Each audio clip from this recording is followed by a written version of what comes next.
육군과학화전투훈련단은 2002년 4월 창설된 육군교육사령부 소속 여단급 훈련부대로 약칭은 KCTC입니다.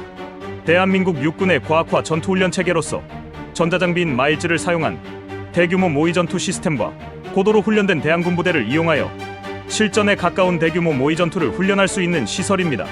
동시에 훈련할 수 있는 규모가 8,000객체로 대공화기와 헬리콥터 등도 훈련에 참여할 수 있으며 곡사화기와 모의수류탄 같은 무기도 자기 센서와 GPS를 이용하여 훈련이 가능하고, 이는 미국의 NTC 등 2세대 장비를 보유한 선진국들보다 훨씬 앞선 4세대 장비를 갖춘 세계 최초의 과학화 전투 훈련장입니다. 최근엔 공군 공중전투기동 시험장비 체계와도 서버를 연동하고 훈련장을 기존 108제곱킬로미터에서 119제곱킬로미터로 확장하였고, 실내에서도 모니터링이 가능한 과학화 정밀동을 신설했으며 급속도화 훈련장, 갱도진지 훈련장, 시가전 훈련장 등 다양한 특수조건 하에서의 훈련을 실시할 수 있는 시설이 추가 설치되었습니다.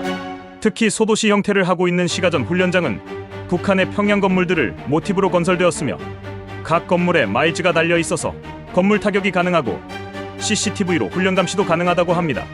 현재는 훈련통제본부와 훈련지원시설, 지형을 이용한 전술토의 장소, 전문대항군연대 병영시설까지 갖추고 있습니다. 참고로 대한민국 이외에 여단급 이상 과학화 훈련장을 보유한 국가는 미국과 이스라엘밖에 없어 세계에서 세 번째로 여단급 과학화 훈련장을 보유하게 된 데다가 대한민국 육군의 독자적인 기술로 만들었다는 점에서도 의미가 있습니다.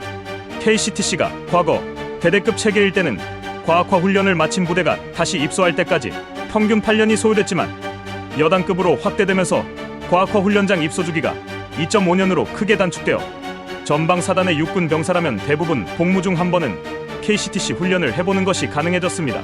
KCTC는 1980년대 말 미국 포트 어윈의 국립훈련장인 NTC를 참관하고 온 한국 육군장교단이 그 효과와 전문성에 깊은 감명을 받고 창설을 추진하여 2000년대에 그 결실을 이룬 것입니다. 초창기인 2001년부터 2003년까지는 육군 2사단 32연대 3대대 소속 중대들이 교대로 파견되어 중대급 대항군 역할을 수행하다 2003년 전문대항군 부대인 정갈대대가 창설되었습니다. 이와 동시에 과학화 전투 장비의 개발과 지급도 병행되었는데 초기에는 장비의 개발과 최적화가 부족하여 문제점이 많았으나 이후 중대급에서 대대급 시스템이 개발 운용되고 다시 2015년 연대급, 2018년에 여단급으로 확대 개편되면서 점차 시스템도 최적화되고 과학화 전투 훈련 체계도 완성되면서 세계 최고의 훈련장으로 자리잡게 되었습니다. 오늘날 KCTC는 입체적인 감시, 통제, 분석 체계를 구현함으로써 쌍방 자유기동 훈련을 펼칠 수 있게 되었고, 이는 곧 지휘관의 제병협동 전투지휘 능력과 전투원의 전투력 향상으로 이어지고 있습니다. 과학화 전투는 레이저, 영상, 데이터 통신, 컴퓨터 등 첨단 과학기술을 활용해 실전 같은 전투 훈련을 하는 것을 목표로 합니다.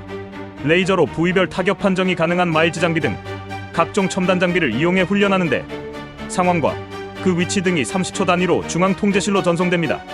예를 들면 훈련 참가자가 심한 타격을 받아 사망에 이르렀을 경우엔 사망자로 처리되어 어떤 행동도 할 수 없게 됩니다. 물론 실제로 몸이 마비되거나 하진 않지만 사망 처리 후엔 소총을 상대방에게 쏴도 인식이 안 되게 처리되는 것입니다. 포사격, 화생방 상황 등은 컴퓨터 시뮬레이션으로 측정하여 피해 정도를 하달합니다. 거의 완벽하게 상황 구성과 설정을 부여하기에 어설픈 상황 설정은 없으며 심지어 취사 병력이 타격받은 날은 굶거나 처음 지급받은 전투 식량과 건빵만으로 훈련 기간 동안을 버텨야 할 정도로 실제 상황과 동일하게 훈련 상황이 적용됩니다. 여단급 훈련이다 보니 사실 여단에서 자체적으로 준비를 하는 것이 원칙적으로는 맞지만 워낙에 크고 중요한 훈련이다 보니 상급 부대에서도 그 결과에 크게 관심을 갖고 기대하기 때문에 현재는 사단에서 직접 사단 수색대대나 통신대대 등에서 에이스급 병력을 차출하여 보내주기도 한다고 합니다. 또한 최근에는 주한미군뿐만 아니라 영국, 아랍에미레이트 등 각국의 장병들이 세계 최고 수준의 육군과학화 훈련장인 KCTC를 체험하고자 방문하면서 군사교류 및 상호협력을 강화하는 데도 일조하고 있습니다. KCTC에서 전문대항군 임무를 맡고 있는 부대는 일명 정갈부대로서 전시에는 제1산악여단처럼 산악환경에 특화된 각종 임무를 수행하고 평시에는 KCTC의 전문대항군 역할을 하고 있습니다. 최근에는 제3비갑여단 불곰대대에서 노후된 T-82 전차와 BMP-3 보병 전투차를 넘겨받아 대항군 역할의 전차중대도 창설되었습니다. 전갈부대는 1년 내내 대항군 역할로 훈련을 하기 때문에 일반 부대처럼 따로 이력훈련과 혹한기 훈련을 안 할 정도로 그 훈련량은 무척 강하다고 합니다. 강원도 인제에 위치한 훈련장 지형 자체가 산악지형이라 산악구보는 필수고 틈만 나면 마일즈 훈련을 하면서 전문대항군으로서의 역할 강화에 힘쓰고 있습니다. 최근까지도 KCTC에서 정갈부대를 제압한 경우는 손에 꼽을 정도라고 합니다. 물론 KCTC 훈련의 목적이 전문대항군을 이겼냐 졌냐를 판단하기 위한 것이 아니라 훈련부대가 각 상황에 부합한 제대로 된 전술을 사용했는지, 어떤 면이 잘 되었고 어떤 면이 미흡했는지를 깨닫게 하여 실전에 그런 실수를 하지 않게 만들어주는 것이 최종 목적이기 때문에 승부가 중요한 것은 아닙니다.